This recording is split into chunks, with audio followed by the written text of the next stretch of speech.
আসসালামু আলাইকুম, মুনতাহা ব্লগে আপনাদের সবাইকে স্বাগতম। এই শীতে যদি একবার দুধ চিতই না খাই তাহলে তো শীতটা জমছেই না, কি তাই না? দুধ চিতই বানানোর জন্য এখানে আমি পরিমাণ মতো চালের গুঁড়ো নিয়েছি। এখন আমি একটা চালনির সাহায্যে চালের গুঁড়োগুলো চেলে নিব। চিতই পিঠা বানানোর সময় কম বেশি সবার সাথে এরকম ঘটনা ঘটে যে চিতই পিঠা ফুলতে চায় না। চিতই পিঠা ফোলার জন্য আজকে আমি আপনাদের সাথে একটা টিপস শেয়ার করব। নাম্বার 1, আমি যেভাবে চালের গুঁড়োগুলো চেলে নিলাম আপনারা এভাবে ভালো করে চালের গুঁড়োগুলো চেলে নেবেন, কারণ এর কারণে পিঠাটা সফট হবে। নাম্বার 2, পিঠা বানানোর যে ব্যাটারটা, এটা পিঠা ভাজার আগে 30 মিনিট কিংবা 1 ঘন্টার জন্য রেখে দিবেন, কারণ এই পিঠার ব্যাটারটা যে আপনি 1 ঘন্টার জন্য রেস্টে রাখলেন, এই রেস্টে রাখার কারণে আপনার পিঠাটা ফুলবে। চিতই পিঠা বানানোর সময় এই দুইটা টিপস যদি আপনি ফলো করেন তাহলে পিঠা হবে আপনার একদম পারফেক্ট। পিঠার ব্যাটার বানানোর জন্য এখানে আমি পরিমাণ মতো লবণ দিয়ে হালকা কুসুম গরম পানি দিয়ে পিঠার ব্যাটারটা বানিয়ে নিব।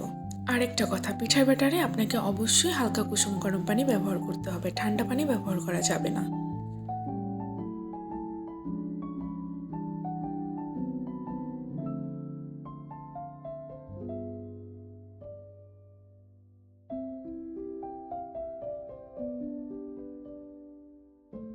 ব্যাটার বানানো হয়ে গেলে এখানে আমি নারিকেল আর গুড় রেডি করে রেখেছি। এদিকে এখন পিঠেগুলো ভেজে নিব।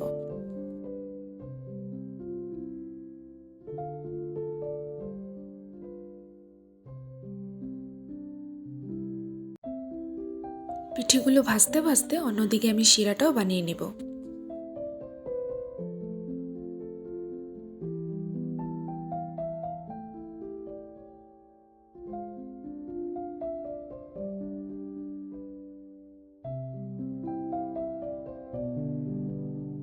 শিরাটা বানানো হয়ে গেলে এখানে আমি কিছুক্ষণ ঠান্ডা হওয়ার জন্য রেখে দিব। হালকা ঠান্ডা করে নিলেই হবে, একদম গরম অবস্থায় পিঠেগুলো দেওয়া যাবে না, তাহলে পিঠেগুলো একদম গলে যাবে। এই যে দেখেন পিঠেগুলো কত সুন্দর ফুলেছে না, আর একদম নরম সফট হয়েছে।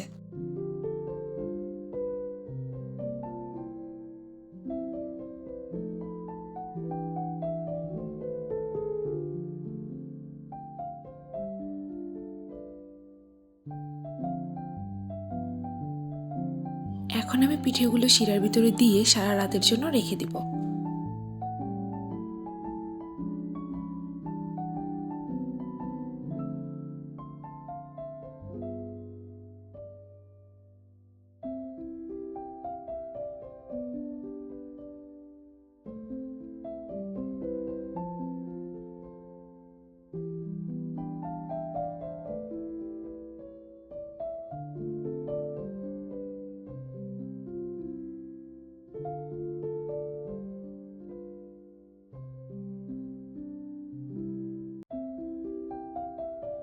এই যে দেখেন আমার পিঠার ফাইনাল লুক। পিঠা খেতে কিন্তু অনেক মজা হয়েছিল।